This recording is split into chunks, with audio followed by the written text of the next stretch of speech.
Hello guys and welcome back to my channel. For today's video, I created this look right here and I was inspired to do a Valentine makeup tutorials. If you want to know how I created this look, please continue on watching.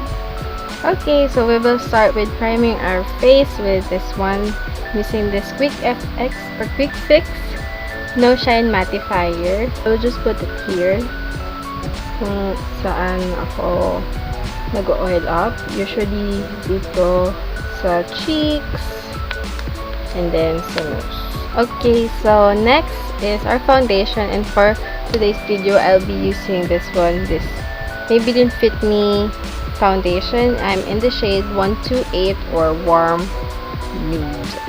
This foundation is like a so-so for me. I know I will get a lot of hates about that, but I'm not in love with it, unlike the, oh my gosh, this is what nakalimutan ko, Infallible. Ayun, unlike sa Infallible, mas bet ko to. One is wala siyang pump, ang hirap niyang ilagay, ang hirap niyang i-pour, hindi ko siya bet. Pangalawa, the first time that I used this, it was so runny, so I thought I will use a brush for it kasi sobrang runny niya. So baka pagka sponge, i-soak up siya masyado ng sponge, hindi maging maganda yung coverage niya. So I use a brush for it. I didn't like it. Like, I use a paddle brush and a stippling brush. Ayaw niyang mag-blend and blotchy siya. Pagka ginanon mo ng brush, nabubuta siya. You can, and it's not like streaks or anything. Talagang kita mo yung skin ko. Kita mo yung skin ko pagka swipe mo siya ng brush. Like, doon pa lang na-turn off na ako sa kanya. So, it's better used with a sponge kahit na runny siya.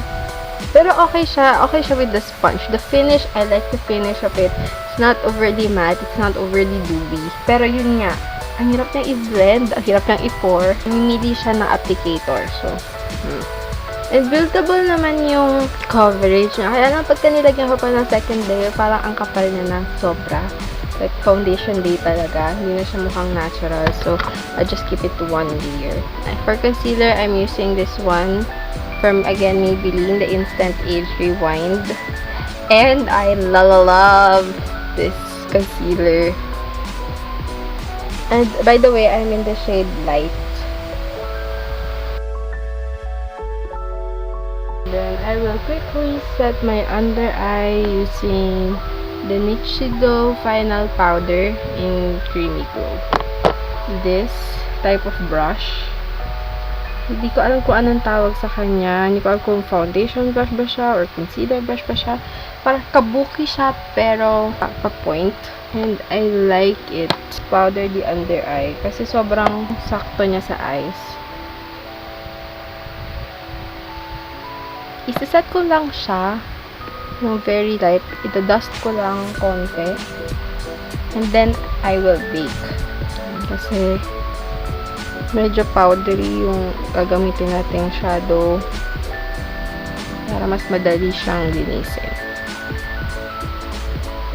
Okay, so I will leave it there and then we'll do the eye makeup, but I will first do my kilay off cam kasi baka sobrang haba na itong video pag nagkilay pa ako on cam. So I will be back with my kilay and then we will proceed to the eye makeup. Okay, I'm done with my brows. For brows, I used the Maybelline Fashion Brow, a blending brush, a fluffy blending brush. I will dip it here in this color right here. Angel Mask Ice Cream 10 color eyeshadow palette. Just use it as a transition shade. Switch to a more precise blending brush like this. And I will dip it here. I will focus it on my crease area. Ito muna sa outer part and then I will blend it in. And I'm very gentle with my hand. Very light-handed lang para ma-blend siya ng maayos. Make sure hindi siya mag-go over sa transition shade. And then, I will go back to the blending brush that I've used. Pero this time, no product. I will just blend it. And then, using a pencil brush, I will dip it into this color. And then, I will focus this naman on the outer part here. And I'm just putting it in. Hindi ko pa siya biniblend. Nilalagay ko lang siya. I will make it as intense as I want it to be. I will get smaller blending brush. Mas loose yung bristles niya. And then, I will slowly, and this is clean, I will just blend it out this one. The red color. I will blend using circular motions. Blending brush na pinang-apply natin ng transition. And I'm slowly buffing the outer edges. Going back with the same bullet brush, I will just intensify the outer corner. Concealer from Iberbilena. Yung inner part lang. I will not cut it until the end, until the outer corner, but I will just focus dito sa 2/3 sa loob. I will use this sa middle.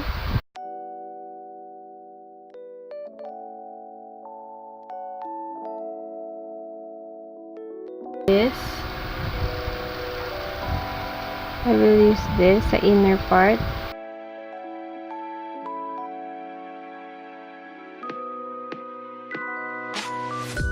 Just blend in between the two shadows.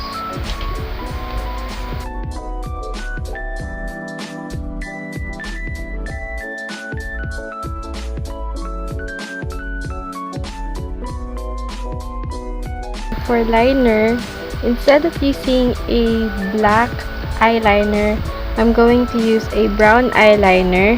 This is from e.l.f. This is the cream liner in the shade Coffee.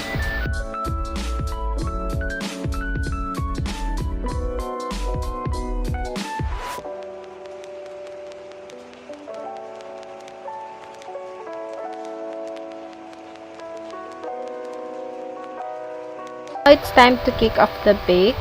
Wala ko ng konti dito. Dab lang. Para lang hindi magaspang. Isa-set ko na din yung full face. And before I proceed to the rest of my face, I will just complete the lower lash line. To get the pencil brush na may dark red, and then ilalagay ko lang siya closest to my lash line. And then with the tiniest bit of pink, I will just blend this out. Okay, so now I will proceed to my contour.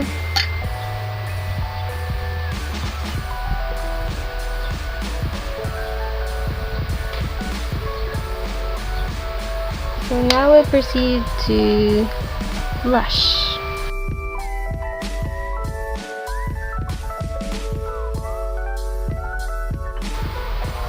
Para siyang champagne.